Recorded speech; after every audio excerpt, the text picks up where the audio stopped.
I think we may be live. So thank you for coming. Welcome to the FinCom Finance Committee meeting for January 25th. We're going to take the roll, and then, for those of you who haven't met Julie Falkenham, she's our new recording secretary. Thank you. Thanks for signing up. Of course. I appreciate it. Thanks for having me. Happy to be on. And thanks to Gene Jones and Jeff again, who did the hunt for Julie. So we're going to take a roll call, and then I think we're going to skip meeting minutes because there's a couple fixes we might want to do, and I don't want to waste time on that. Enzo is absent. Elyn's here. Patrick's here. Megan Blackwell, I think she's coming. Richard Rohan is here. Lauren Herman is here. Brian Fernelli is here. Derek Ross is here. Jeff is away. Stefan, I believe, is coming, but he's late. Jean Jones is here. Catherine Hughes. Luna Goldblatt is coming, but she's going to be late. Eric is sick. So I declare a quorum, and we'll get going. Oh, there's Megan. Thank you. So, is anyone here for public comment? Okay. I think, as I mentioned, I think we'll skip the meeting minutes from the 15th. Apparently, there's a couple minor fixes we need to make, so I don't want to waste Beth's time on that. So we have thank you for coming, Beth Rudolph, who's our town manager. Beth Rudolph, PE, as I love to call her, because she's a professional engineer and she's a civil engineer, which means that she rocks.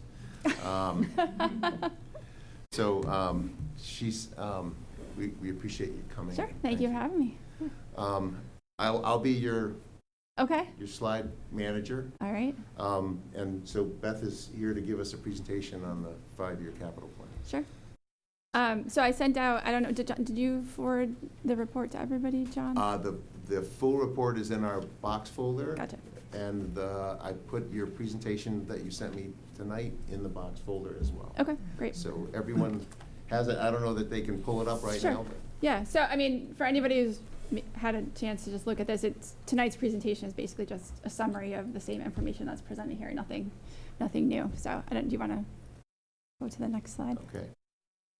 So in accordance with the Home Rule Charter, there's a provision for the town manager to develop a capital plan.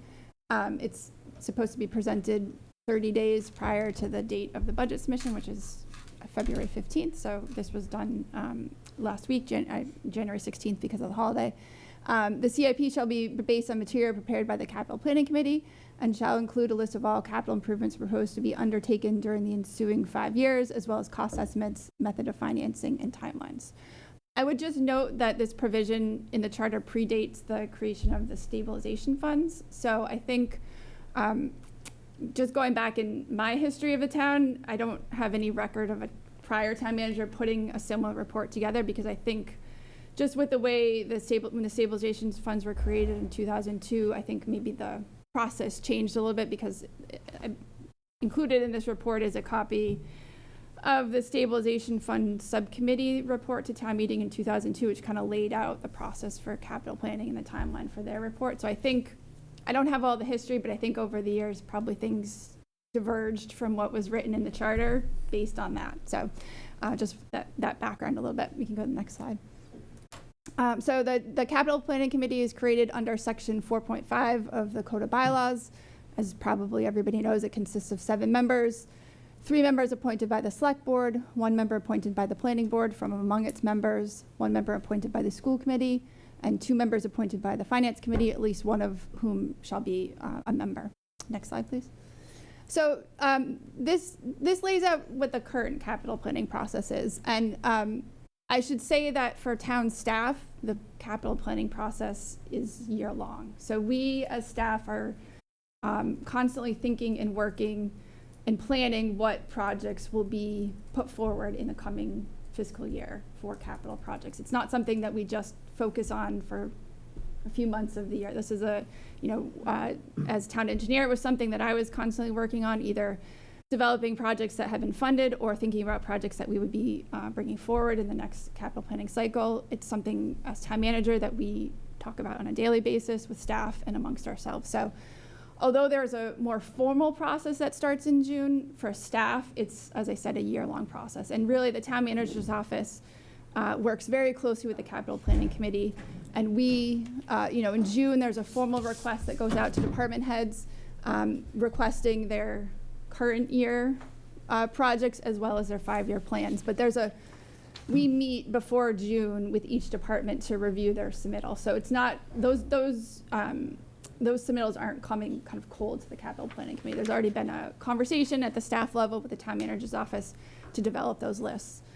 We have a monthly meeting with staff where we, with engineering staff, with DPW staff, with our sustainability director, where we review all the capital projects that are currently funded and ongoing, as well as upcoming needs as well. So as I mentioned, June kind of is the kickoff to the capital process. Department heads submit their requests. In July and August, the capital planning committee meets with each department to review their requests, sometimes once, sometimes more than once. And then typically sometime around August, the capital planning committees individually rank the current year requests from departments. And then those individual rankings are combined into one prioritized ranking sheet. And there's a conversation, right? If somebody ranks something priority 1 and 5 other people rank it as the last priority, there's a conversation amongst the committee of, well, what have we missed, or how are you seeing this differently? And then oftentimes staff will be brought back in to explain and have a conversation with the committee. Typically sometime around September, the capital planning committee will come into the select board to discuss the proposed project list, and also to discuss the needs that can't be met by the building and capital stabilization funds. In October or early November, the capital planning committee issues its report to town meeting, which is kind of laid out in that Appendix A of the report, which was that the report that was given to town meeting in 2002 from the subcommittee that I mentioned. And then articles are sponsored by the capital planning committee or co-sponsored. Often the select board will co-sponsor articles, or the EFPBC or some other entity. And so they bring articles forward to both the fall town meeting and the spring town meeting for funding. Do you want me to take questions, or do you want me to? Okay. Let's roll through, and okay, sounds good. I think we'll open it up to questions, if that's okay. Sure. I'd like to try to reserve time for people to ask questions. Yeah. So some of the things that the capital planning committee considers when they're ranking, and this is also something that the department heads specifically address in their current year requests. So obviously health and safety, regulatory mandates. So some of you may be familiar with the MS4 stormwater permit requirements that we have. That's something we look at. Service delivery, community benefits, capital program, and by that we mean if it's something that's part of a multi-phase project, either the engineering, like preliminary engineering, and the construction might be funded over several years, or if it's a phased construction project or something, capital evaluates that. The availability of outside funding. So staff is continually looking for outside funding, either through grants or earmarks, and there's a lot of funding as we look towards kind of some of the sustainability projects that we try to recoup through the Green Communities Grant and other sources as well. Obviously, urgency and need is one of the things we look at. Annual operating costs or savings, and then asset management. Is it extending the useful life of something? Is it reducing life cycle costs? So some of the typical requests that we see from departments, so DPW, there's typically a building and facilities request, roads and sidewalks, vehicles and equipment, water and sewer, which is actually funded through the Water and Sewer Enterprise Funds, cemetery, which is funded through the Cemetery Permanent Care Funds. Engineering typically makes requests related to bridges or culverts, transportation, and then stormwater and drainage.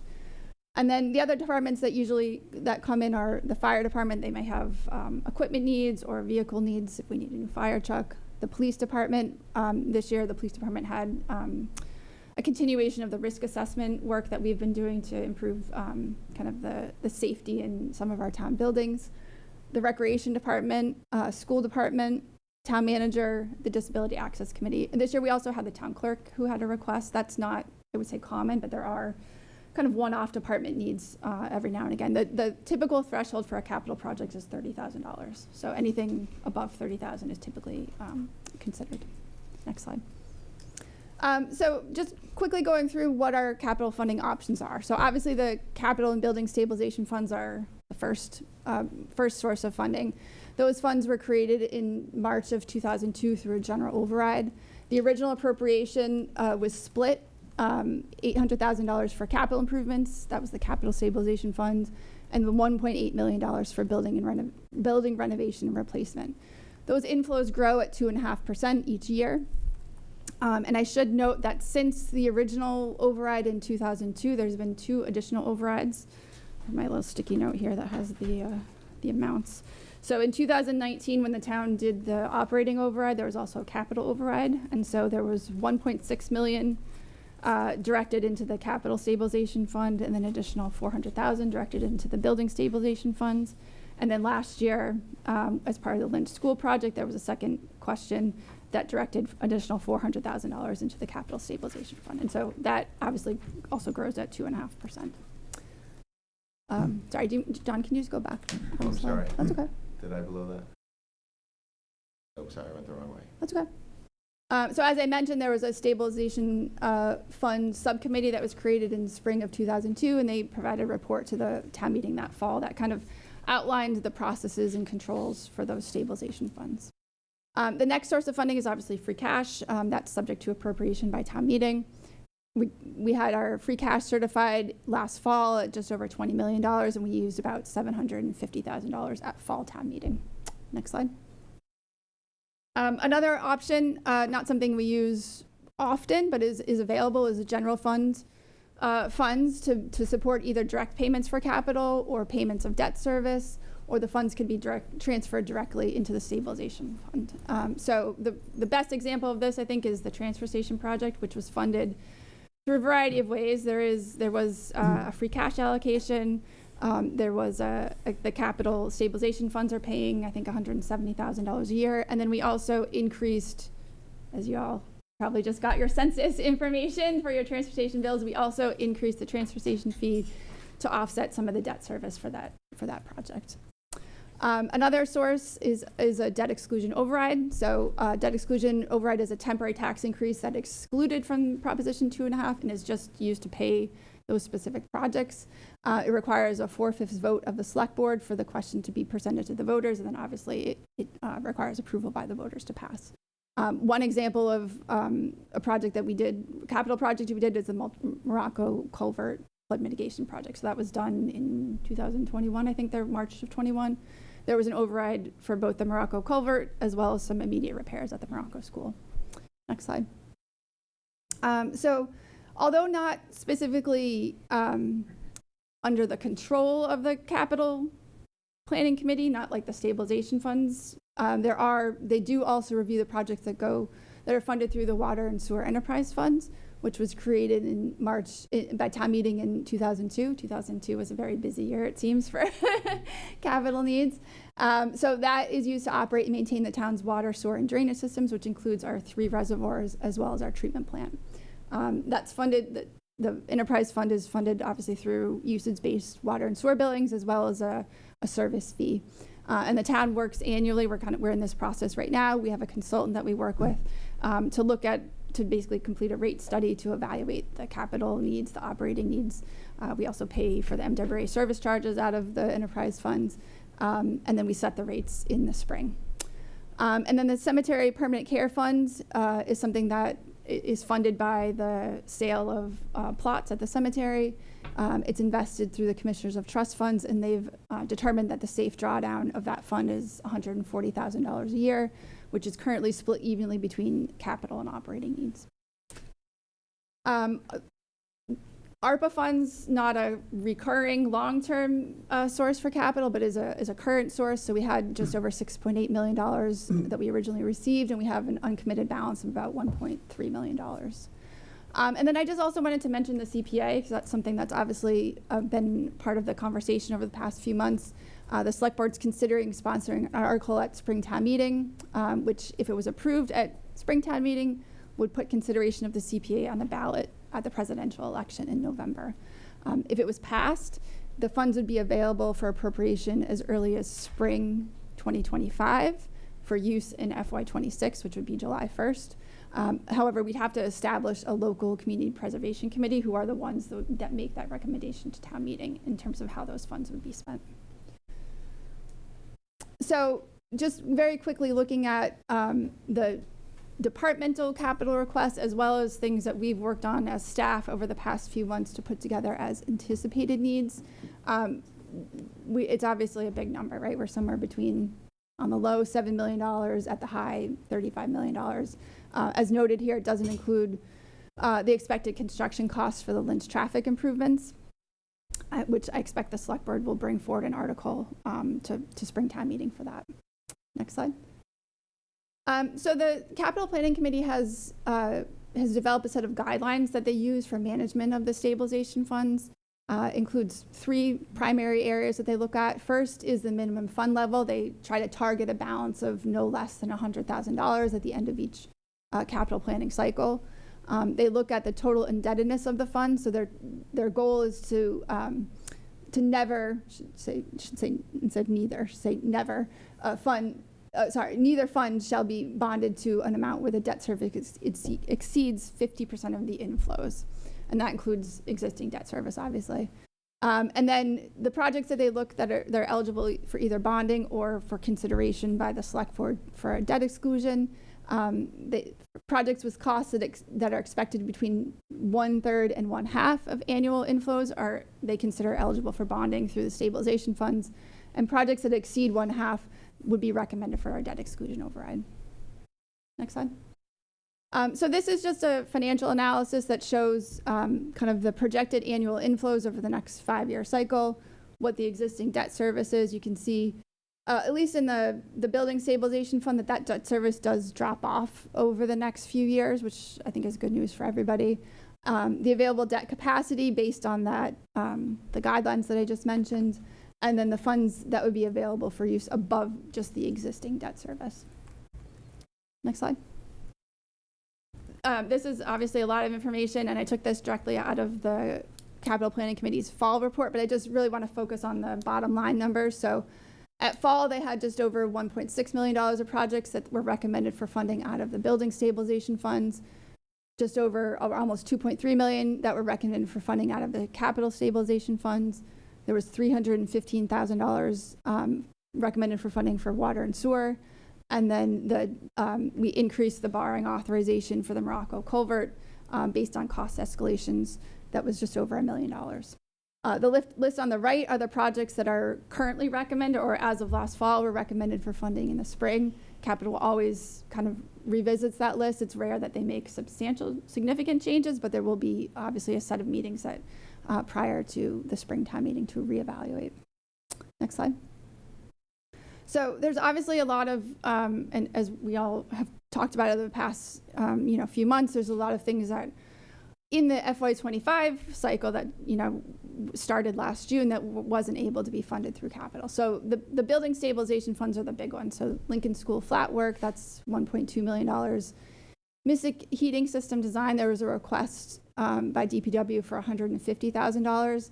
As some of you may have heard, the heating system is really in dire straits this year. As Pete Lawson said at a recent select board meeting, it's really kind of fallen off a cliff this year. And they are expending a lot of efforts to keep it up and running. So the select board has decided to move forward, and they did fund $150,000 heating system design to try to move that project forward. Mystic School window replacement, $610,000, the Carriage House roof, and then the big one is the Town Hall HVAC. That project, because it's so large, requires us to bring the building into compliance with ADA requirements. So that $8 million, just an estimate, but does reflect both those HVAC and ADA requirements.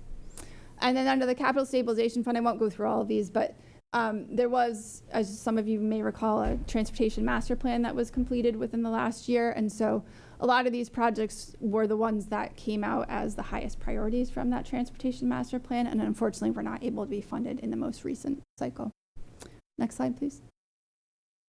So again, there's been a lot of conversations over the past few months about kind of this gap and how we fund some of these larger projects that we've seen. So this is a list of projects that the select board has been talking about and thinking about ways in which they could be funded. There's several roof projects on here, library windows, town hall windows, obviously the town hall HVAC, Lincoln School chiller, Lincoln School flat work, high school gym floor, which is something that has not really gone through the capital cycle, but has been identified as a need. The Packer Isles tennis court, final engineering and construction work.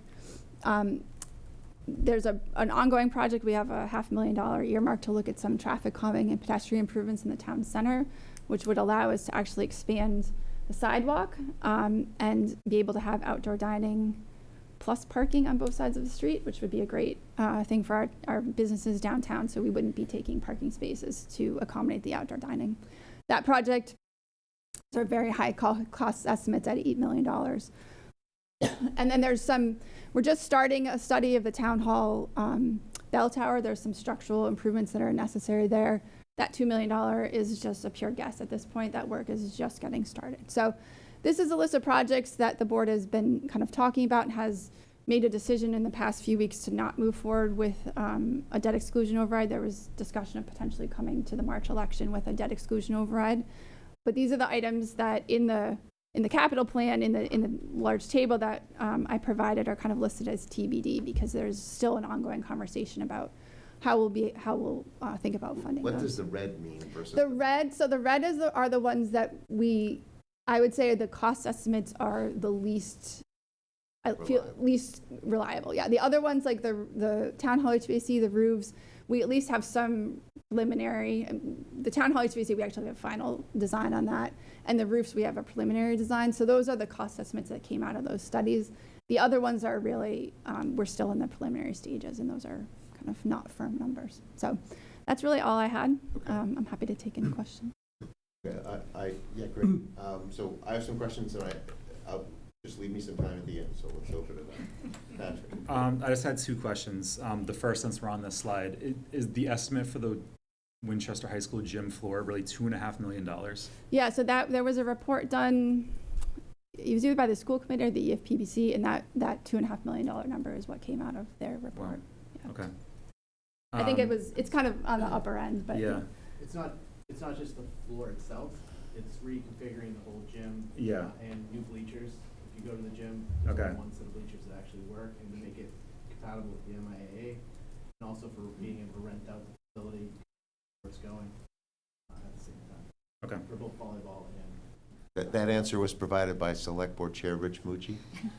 And my second question is just in regards to the stabilization funds and just given the current capital needs we have in town, obviously, do you think the current allocations to those funds are sufficient? Or if not, what level do you think they need to be at to kind of enter a more, I guess, steady state where there's not needs piling up in the backgrounds and looming over yeah, I into mean the they're future? definitely not sufficient to Yeah. handle all of those needs. I think the question is, we're kind of in this short-term glut of a lot of expensive projects, right? We have several roofs that need to be done, and do we need to do a general override to increase the funding into those funds indefinitely? I think that's why there was a conversation about a debt exclusion override, which was to try to get kind of this glut of projects off the books that would allow the fund to really focus on those other projects that we know are coming down the line. Like, we need a new fire truck in a few years. We're going to need to redo the Skillings Field turf in a few years. We have those roof projects are phase one of, multi-year improvements. So I think we haven't done an analysis to say, if we don't fund these projects outside of the stabilization funds, what that number should be, but because we were kind of focused on putting together the conversation around should there be a potential debt exclusion override. But Okay. no, they're not. They haven't been able to keep up with the needs. And would they ever be able to fund an $8 million town hall project? Mm-hmm. I believe, Patrick, in 2002, the original numbers were set at a percentage of the operating budget. So the original number in 2002 was 7.5%, 7 to 8% of the operating budget. which if it were today, 10% of the operating budget would be 14. So it was just a fixed Before- amount off that budget that didn't change over Well, time? you put the money into it, and then it grows at the, it grows Right. through The investment, and it 2.5%. grows at the 2.5%. So Yeah. if the logic of 2002 applied, the capital fund, stabilization fund would be about 14 million. And the logic for the building stabilization fund was 2% of the replacement cost of the buildings. So those would be around 11 million. Okay. So we look at this, I look at this and say, this is completely untenable. We cannot expect to get the life out of the buildings. Spend a lot of money on the buildings. And it's not gonna work. Gene, you had a question? Yeah, and forgive me if you addressed this previously, I'm still relatively new, but in terms of how you come up with estimates, I'm sure you have, people you go to, engineering consulting firms, but can you just educate me a little bit? Do you just have like a set of certain people you go to every time, or do you No. go from a? Yeah, so we use a variety of people depending on the project, obviously. If it's a building project and it's over a certain value, we have to do what's called a designer selection process. We have to put out an RFP and select a consultant, an engineering firm. We may get a preliminary estimate from somebody and then issue the RFP to go through the final engineering and design. For drainage projects or transportation projects, we don't have to go through the RFP process under the state procurement laws. So we have a team of people that we do work with pretty typically that know our town. So we work a lot with Weston and Sampson, who's worked in town for years and knows our water system, knows our sewer system. So they're able to work with us very quickly to put cost estimates together. Some of this is, when we're putting engineering cost estimates together, we probably talk to a couple people to get an idea, but some of it is also staff knowledge, right? To know we've done a lot of these projects before, right? Our facilities director knows it's gonna, cost them $150,000 to get somebody on board to look at a heating system. Or, as town engineer, I knew that the concept level study was probably somewhere around $100,000. But then as you get into the engineering work, so that's why we typically, the capital cycle is typically we fund, depending on the size of the project, we might request funds just for a full engineering analysis, or we might request funds for some sort of preliminary analysis where if we don't know, it's less common in probably a building project, but more in like if we're doing a transportation project, right? We want a consultant to look at 3 different options. We want to have a series of community neighborhood meetings. We want to have the select board review things. And so it's hard at the first request to say, I know this project's going to cost $3 million, because it could be one of 3 options, right? So we usually request funds for some sort of preliminary engineering or engineering. And then, we build it into our capital cycle that staff knows the next year. And that's usually why we try to get engineering funds funded in the fall, so that by the June capital cycle the next year, we have that work completed and we're able to come to capital with a better cost estimate for either the next phase of engineering or the construction project. So that's typically how staff. We had a visitor in October, Chris Gordon, who lives in town, who used to run capital programs at Massport, and he suggested that for many things like estimates for replacement of roofs or windows, that RS Means has data that to get a first pass at what something might cost, there's data sources out there that people use routinely. And do you use those kind of? So we work with our consultants, right? So they're not, they're going out there and inspecting things. They are putting those estimates together based on that exact information. But for the town engineer couldn't get an estimate for what a flat roof at Ambrose might cost? The town engineer is not involved in building per square foot or roof work. No, the town engineer is focused on the town infrastructure, roads, water, sewer, drain. Yeah. Yep. Yeah. Follow up to that. So isn't it a policy of the capital planning committee not to fund or not to rank an engineering study if funding for the full project has not yet been identified? Yeah, I think you'd have to speak to them directly about that. I think that's their goal, but obviously that's not always, there may be times where, like we had a project that we were pretty sure we were gonna get grant funding for, right? But we needed the money for engineering, but it wasn't a firm commitment that we were gonna get grant funding, but they did fund the engineering for it with the plan that we would be using grant funding. And this year, obviously, there were a lot of things, because it's hard to know if we're going to the voters with a debt exclusion override. We want to feel comfortable that we have a pretty good handle on what the costs of the things that we're asking for are. So obviously this year was kind of an anomaly where they funded quite a few of those engineering studies so we could get a better handle on those costs, knowing that the fund itself probably couldn't support all of those projects. So I think it's a year to year. I mean, that's obviously their goal, but things, you have to kind of go with the flow a little bit in terms of the projects that you have in front of you. So Yeah, one of the interesting things about, go ahead, and I'm just trying to get control of my computer again. Okay, I have Mila? a question. Okay, so I was wondering, given our sizable operating reserve, whether there's consideration for one of two things: A, just directly funding some of those projects on there, or B, increasing, as we're talking about, like, that the CSF could be much higher, and just actually moving the money as part of next year's budget into that fund, the capital stabilization fund. right, you could do a one-time. I mean, we can't. Yeah. You need a general override to increase the amount the voters are paying into the stabilization fund, but you could do a one-time transfer of free cash, right? Yeah. So, I mean, I think that's part of the conversation that the select board is having is, we obviously have this free cash, but I will say, going into this FY25, we have a sizable deficit of, somewhere around $2 million, and that number gets much bigger over the next few years. And so, I wasn't obviously town manager when the last operating override happened, but my understanding is that, the thought was it was gonna be a 3 to 5 year override, and we're coming to the end of that operating override. And so we have to consider, not just the timing of the capital needs, but the timing of an operating override, and making sure that we're using our reserves to be able to serve both, right? And so, given the operating override, and I think probably the desire to push that off for some period of time, it's certainly not for FY25, and I think the discussion needs to be had over the next year is whether or not we're going to be going into an operating override for FY26.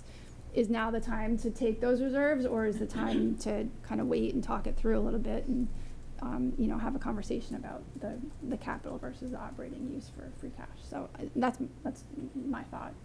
Catherine? Yeah, I'm not sure if this is you or maybe Rich, I'm not sure, but I think I heard that of the Hopefully it's six. Beth. I'm sorry? Rich isn't here. Okay. We didn't register him as a guest, but we can Okay. admit him. So Beth, I have a question for you. I heard $6.8 million in ARPA and we have 1.3 left. My understanding is that money is going to go away in the not too distant future.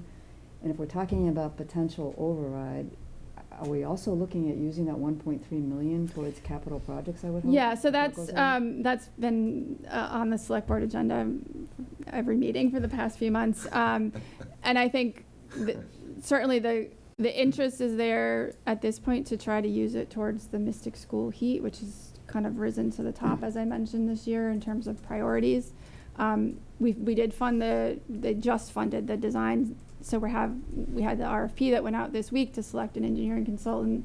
We hope to have the engineering plans back sometime in May, and maybe we'll have some idea of what the costs are ahead of that. But we're also looking at some grant funding that might be available through either a Green Communities grant or through the utilities in terms of sustainability and energy savings. So right now the board is, I think that we said we mentally earmarked it for that project, the Mystic School heating project. Okay, good. Yep. Thank you. Richard? Can you talk a little bit about Chapter 110 and its Sure. role in the water and sewer enterprise Sure. fund? Yeah, so back, let me see if I have it noted in here. let me give you a background why I think the question's asked. When we made those changes, there was no limitation on the state and local tax deduction. So, Right. so now the state and local tax deduction has been capped. Right. So we're kind of funding water, we're kind of subsidizing water use with the property tax, and I think that's. is that your- Well, I mean, chapter- that's ultimately, but I Yeah. mean, we're also, as far as I understand, we're funding capital projects through 110. Well, so we fund capital projects through the enterprise fund. We either pay debt service or we use retained earnings to pay them directly. Okay. Like the South Reservoir Dam project, right? That's going to be coming to the town meeting this spring. It's somewhere between a $5 and $6 million project that we are under consent order from the Office of Dam Safety to do. We need to bring the dam. It's a high hazard dam. It's in poor condition. We need to bring it into compliance. So that project will be borrowed, and that debt service will be paid out of the enterprise fund. However, under Chapter 110, the enterprise fund does not pay 100% of that debt service. 86.45% of water and sewer debt is transferred to the tax rate. So the enterprise only covers 13.55%. The rest of it is transferred to the taxes. So that's how Chapter 110 works. And I don't know, I don't have the history maybe that you do, John, in terms of when that was adopted, but obviously the stabilization or the enterprise fund was created in 2002, so at some point after that enterprise fund. Is there any regulation on that? How much of that 85? So that was, there's actually It's by law, the ratio is by law, I believe. it's actually determined based on, there's an interesting document that we put together a couple years ago. Is everybody familiar with Matt Abrahams and the Abrahams Group, who we use? So we worked with them to put a document together, and I'm happy to share it with you, John, so you can give it to everybody. It's on the town's website that talks about what is the enterprise fund, how is it used. It gives a really nice breakdown, background on that. So I'm happy to share that with you to get a little bit more information.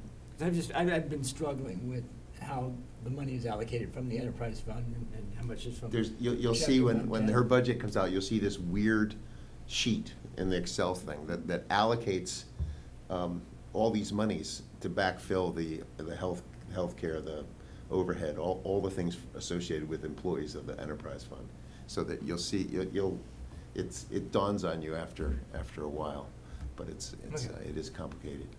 Derek. Hi. Hi. So I represent the Finance Committee on the capital for the first year this year, and so I have a couple of questions, because my first experience going through it, it was very difficult and odd, as you shared all the different types of asset requests. May they be new assets without visibility to funding, or incurring expenses to it, or replacing roofs, or fleet cars. So it's apples, bananas, all types of things. Yet we then try to vote those and prioritize those without much kind of guidance. And so I was curious kind of what you, as you're putting the 5-year plan together, and because a lot of this is being able to make sure the planes land, you have different costs coming in at different times. Kind of what is the, kind of, in your mind, if we were to rank these priority-wise, what would be, with finite resources, what we should be focusing on? So, I mean, I think that's the whole capital process, right? And I think maybe you guys weren't there for some of the initial meetings, right? I think you came in towards the end of the No, we were there. We just ranking weren't allowed to vote process. for a while. But I don't know if you were there for all the presentations by all the staff for all the projects. But I heard them all. Derek was there. yeah, so I mean that's part of it, right? Is understanding and the capital. Several of there's a lot of the folks have kind of been on the committee for a long time, so they've heard about these projects in the kind of infancy, and they've kind of seen them through. So I can understand coming into it kind of new. It's like there's a lot of background to catch up on, but staff aren't putting forward together projects that are like, oh, this would be like something that we as staff think would be a good thing, right? It's either a building need, right, because something's breaking, or we're trying to do preventative maintenance, or and many times it's been on the list for years and it hasn't gotten funded, right? And that's part of the problem, is that the funds, there's never enough money in one year to fund all the things that we need. So the thing that we requested last year is still something that we need to do, and now it's on this year's request, right? Yeah, I mean, I guess that was the difficulty with all the engineering requests, because they summed up to, over, it was close to $1.5 million. Yeah. And so with a backlog of so many, it's hard to then be able to reconcile, we're adding more and more and more. And Right, but without the 5-year plan, which is without the great. engineering, Yes. you don't know what the construction is gonna Right. be, right? So we would be remiss to go to town meeting and ask for $5 million if we didn't have anything to back it up, right? I as staff, I was the town engineer, would never stand in front of town meeting and say, I think this project might be $3 million, but I don't have anything to support that. That's not, because if it comes in, Agreed, but at $4 million, then we're back to town meeting asking for money. The flip side of that, though, is doing a study without clear understanding of when it would fit in, because it also could just sit for several years, which some of those studies have, and then we have to redo the studies. We've never had to redo a study. I wouldn't say we've ever had to do that. I mean, recost. We have to recost Correct. constantly. I mean, in the past 2 years, construction costs have gone up 25%. We recost all the time. That's not an expensive effort. But we are doing studies to help us plan, right? And so that's part of the capital process. And the only time that we can get money is twice a year, right?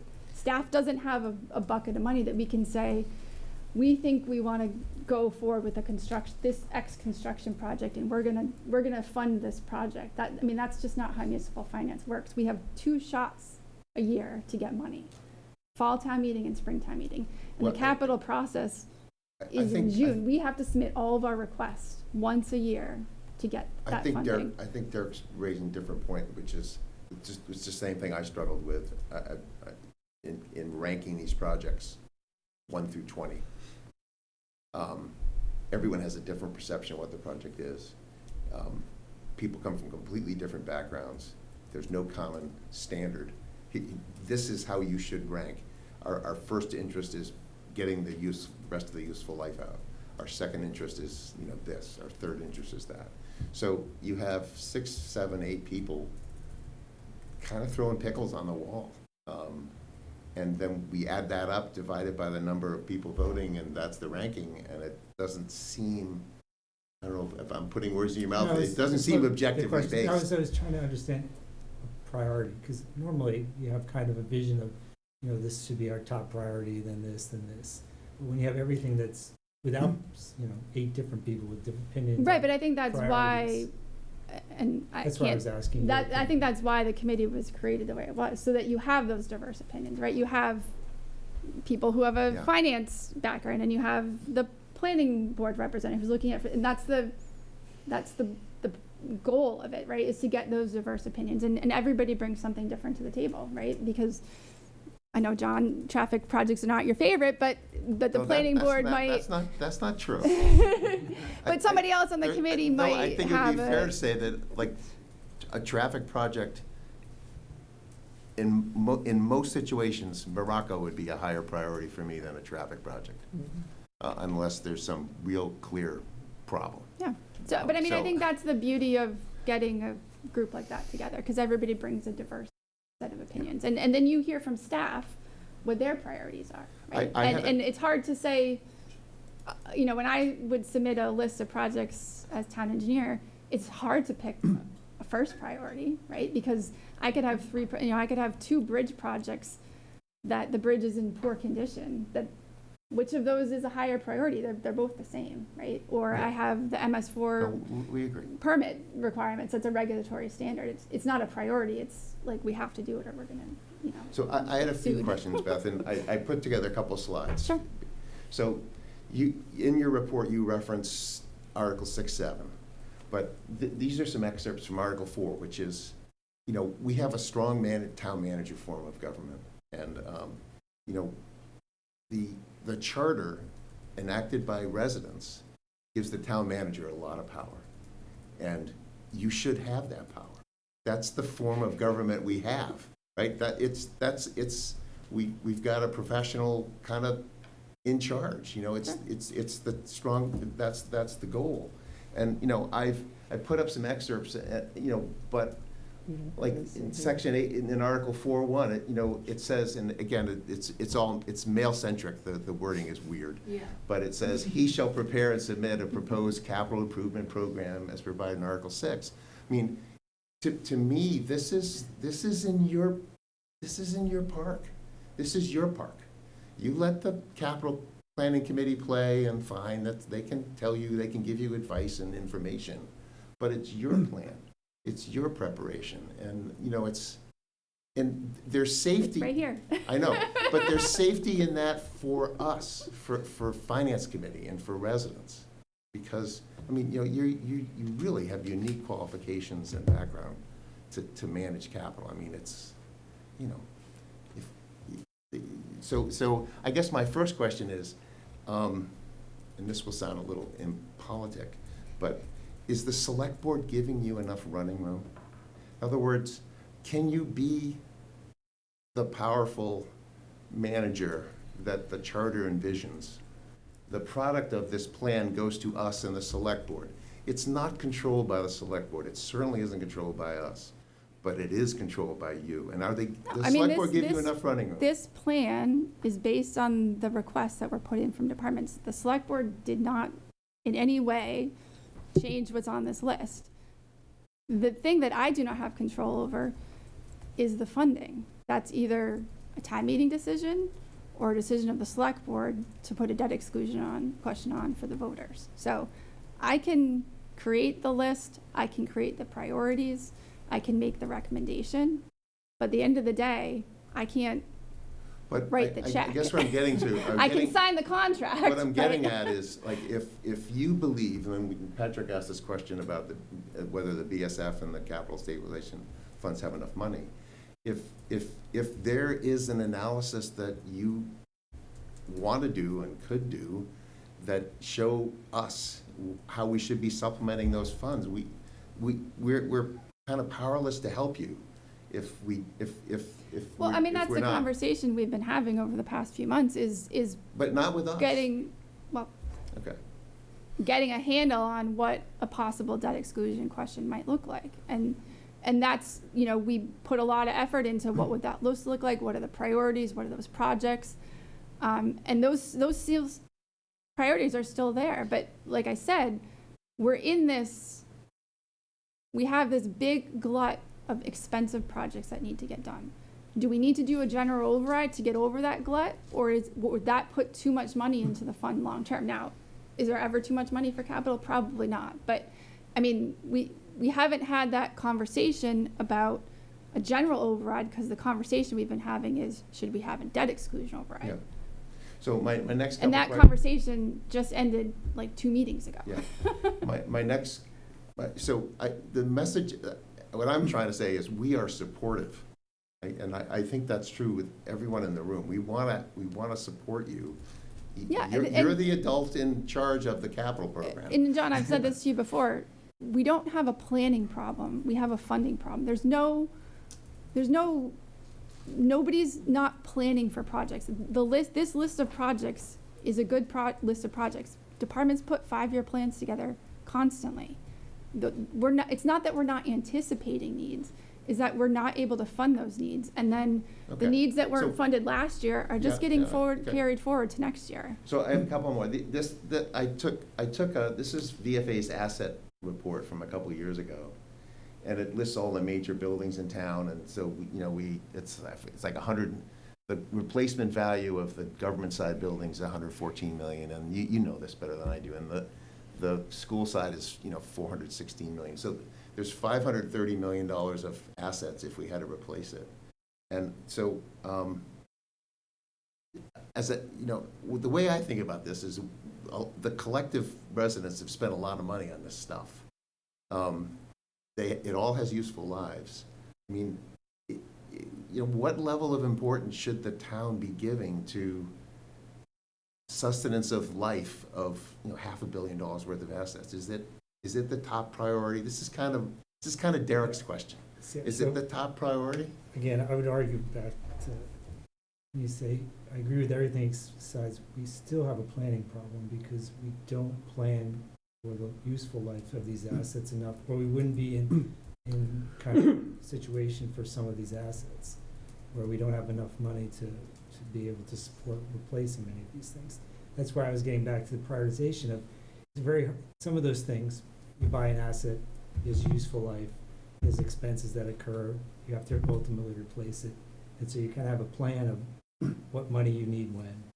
And I think that plan has not been crisp enough to allow us to put away money along the way, to be able to. It's not that we don't want to, it's just that we're dealing on an annual basis with needs that we either Those are anticipated choices. coming. Yeah. Well, they're choices, but like the Mystic School heating system has been on the list for years, right?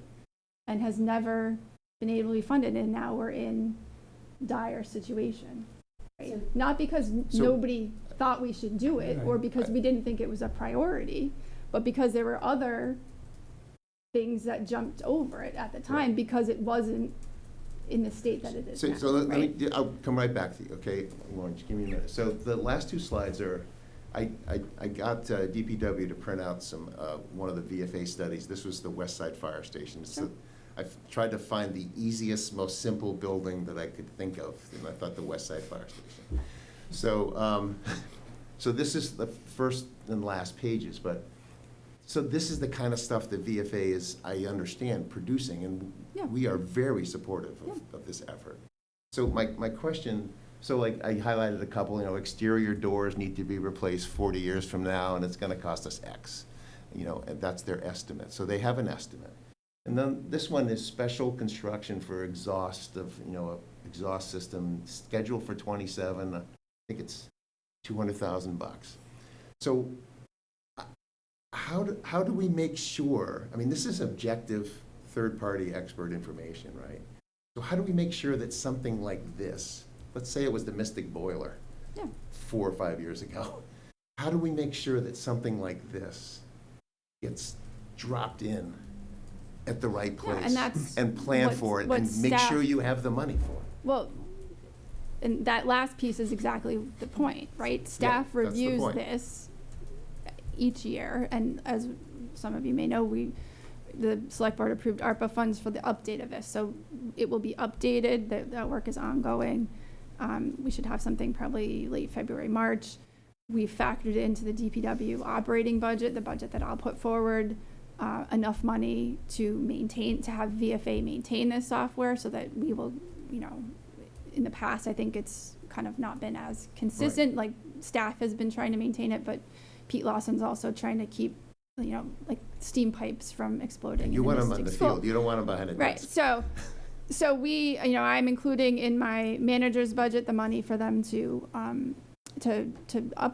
maintain this, and that is staff, and I think for the school buildings, some of the school staff get together with the DPW to look at the VFA software and see what are those things that are being identified. But what I will say is that the things that were identified as priorities last year that didn't get funded are still going forward. So Right. we're not able to just plan like, okay, we're gonna do this year, we're gonna do this next year. We're like, we can't even do the stuff we identified that should have been done last year. Not because nobody said it was a priority or knew it was a problem, Right. but because there wasn't enough money to fund it. And that's the issue. Yeah, I think. It's I not think- that staff think don't Derek- know or yeah, no, identify I what the understand. things I understand. are. Of course, I understand. I think what Derek and I are both kind of saying is that I'm not sure the fire chief would put replacement of the exhaust system, removal system ahead of a new fire truck. I don't know. Well, the But fire chief wouldn't, it's the. He doesn't understand, he's not it's the- expert in this It's the stuff. DPW Okay, that all right, that good. would be I putting get the it. Okay. facilities Okay. items together. Yeah, but Pete might look at that, right, and say, that system can last another year, in my estimation. So then it would be in fiscal '28. Right. Okay. Because my hair's on fire over here about this stuff that I can't do, and that is humming along okay. Maybe it should be replaced, but it like I get it. anybody's Yeah, house, all right? Like you know, you don't. So those are my kind of, so like, I guess my last question, do you imagine going forward that more of the VFA data will be sprinkled into the capital plan and replace some of this? Because I see this as subjective, the information going into the process is kind of subjective. I guess You- I would disagree, but yeah, I mean, that's the whole point of this, is for staff to review this, right? This shouldn't just be taken as like the Bible, because Agreed. the VFA says we have to replace the roof Agreed. and next year we're gonna do it, right? There has to be a human element to say, well, That gets we're back to not my ready question. for this, or it's worse than we thought it was, right? Like, Right. that So happens all the gets back to my time. question, do you have the running room? In other words, Yes. yes, you have the running room. That's to what make- staff okay. does. That's Okay. why there's a professional staff in town. Okay. Lauren? So my question is pretty simple. If you wouldn't mind pulling up slide 5, Sure. thank you. As soon as I can figure out how to get back here. Regarding Derek's comments about the CPC, I was just curious as to whether that, Is that the one? yeah, so it seems like people have different ranking. It's subjective, member by member, how they're actually prioritizing projects, right? But that list seems pretty cut and dry. So are they utilizing? It's Yeah. not ranked. It's not weighted, Yeah. is it? Well, So- health and safety is obviously But how are they No, weighted? it's not ranked. one. No, it's, No. that's not obvious. Well, shouldn't it be though? That was all I wanted to Yep. ask. Stefan? If I may comment, because I was on Capital before, these are a part of the form, but in the discussions I have on the Capital Committee, they're sometimes, they're very briefly addressed. There isn't like an evaluation of how serious the safety aspect of something is. They might just say health and safety, yes. Like some of the forms of that. So that might be something that, Capital would have to do that, but actually require the people coming and presenting to elaborate more on, these aspects for ranking, and perhaps give some numerical rating that can then be part of the process. That's my sense. Other questions?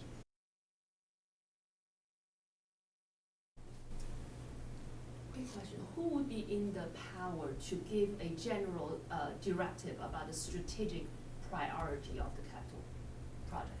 Is that the CPC, is that the select board, is that you and your staff? I'm not sure I understand what you mean. So like who would be saying, for example, okay, so our general directive about prioritizing capital project is that we will fulfill the operational needs first. We'll fix the broken capital projects first. Then we move on to talk about, or we fix like 70% of the broken projects first. Then we move on to even talk about new projects. Like, is there anyone? I don't in think the it's not that simple, you know what I mean? Because every project is different, right? You're balancing a playground replacement project with a recreation enhancement project, with a traffic project, with a building repair project, and they're so diverse that you can't just say we're going to fix the broken stuff first, because everybody's idea of what broken is different, right? I mean, I'll say, as town engineer, the most complaints that we got was about pedestrian and traffic safety, right? And somebody might say, that roof can last another year, but you cannot wait to fix that crosswalk because my child's almost been hit 5 times in that crosswalk. Or that playground, cannot wait another year because the slide's been roped off for 2 years and it's not safe. So that's why the committee gets together, right? That's why you bring that diverse set of kind of knowledge. But that sounds and like an that's why- equity process, not we've invested $500 million in buildings, and we need to spend money to get each of those buildings to the end of their useful life in good operating order. It's not That's an a different- equity question. It's a community benefit, community priorities. I mean, that's part But of. it's subjective, Beth. But that's part of what makes a community, right? Everybody brings a different perspective in terms of what their personal priorities are. And we as staff, there's obviously cut and dry like the window is broken, we have to fix it things, or. That's the kind of stuff I'm thinking of, the windows. Right, but I mean, there's more to it than that, right? And so that's what we balance, right? And that's why when you come, you hear a request about water quality improvements, and you hear a request that's as cut and dry as we need a roof replaced. I mean, that's the diversity of capital needs, right? It's not just all like doorknobs and Right. heating That's systems. certainly not doing it. That makes a lot of sense. Other questions? You've been very kind. You had a question, Major? Well, question or a comment. We're about to close too, so Okay. we're going to close it at 7. Go for it. I know everybody hates the idea of siloing projects, but it just seems to me that you don't want to have the consideration of purchase of a fire truck to go up against the repair of the exhaust system. And I think some of these funds maybe need to be siloed more. And that was one of the lessons I think that when we had the visitor, that's the best practice in the outside world. Yeah. It seems to me that we need a bigger fund to take care of some of the small stuff. Yeah. So that the small stuff doesn't interfere with the big stuff. I will never say no to more money. That wasn't quite what I was saying. That's a good way to end. It's good. Well, thank you for Sure. the time. Yeah, thanks for having me. Thank you all Thanks, for Beth. coming. Appreciate it. Do we leave now? Motion to or do adjourn? we- We're doing. I was going to adjourn because we're going to get thrown out. You need a motion? Yeah, we need a motion to adjourn. Motion to adjourn. the meeting. Second. All those in favor? Thank you. 7 o'clock on the dot. Anyone who has